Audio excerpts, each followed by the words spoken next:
Hey, Brian here. I make these little videos and yeah, it's to get my opinion out there and to say what I think and to hear myself talk. But also it's sort of a time capsule for my children and grandchildren, great-grandchildren, to hear me, to see me, to know some of what I was like. So anyway, today I want to share a story for the posterity's sake, for my family. A story about this ring that I have, and it goes back to 1997 to a men's conference I attended. I think it was at Ridgecrest, but Jack Taylor was the speaker. Jack Taylor was a spirit-filled Southern Baptist preacher, and he talked about your identity in Christ, and he talked about your name, and he said not the name that your parents gave you. That was so they could tell you from the other kids. He said the name that God has for you.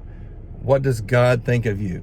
And that really intrigued me, and I was praying on the way home, and I really felt I heard the name Benjamin. And this was 10 years before I had a son that we named Benjamin.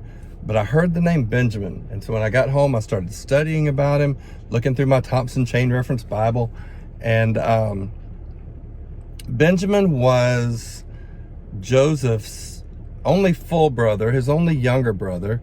And when they went to Egypt, Benjamin received like 5 times more stuff than the other brothers, and like 7 pounds of silver that they didn't get. And he was favored.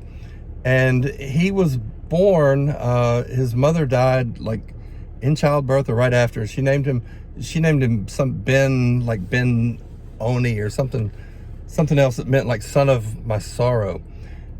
And his dad changed his name to Benjamin, son of my right hand. And I just knew that. I knew there's something about that. And I talked to one of my pastors about that, and he said, yeah. He said, that's what you are, son of my right hand. You're a right-hand man. You've always been such a great support person. And I have. That's how I feel.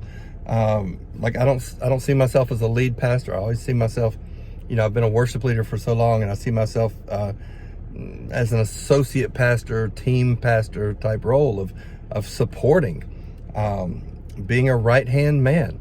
And that's what that pastor told me. He said, you've been that to me. You've been that to helping with the youth, whatever I ask you to do, you're a helper. And that meant a lot.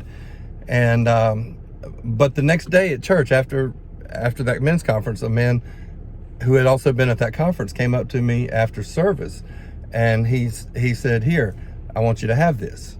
And he handed me this ring. And I'd seen him wear it, and I said, really? He said, yeah, God's been dealing with me the whole service. I want you to have it.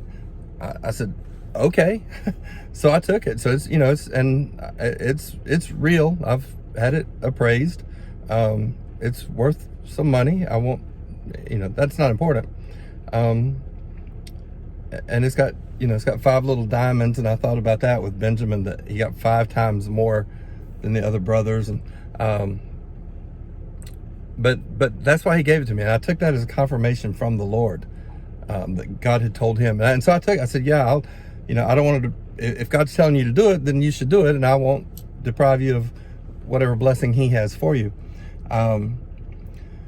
So that's where this ring came from. And I took it as a confirmation from the Lord, as the confirmation of that name, Benjamin.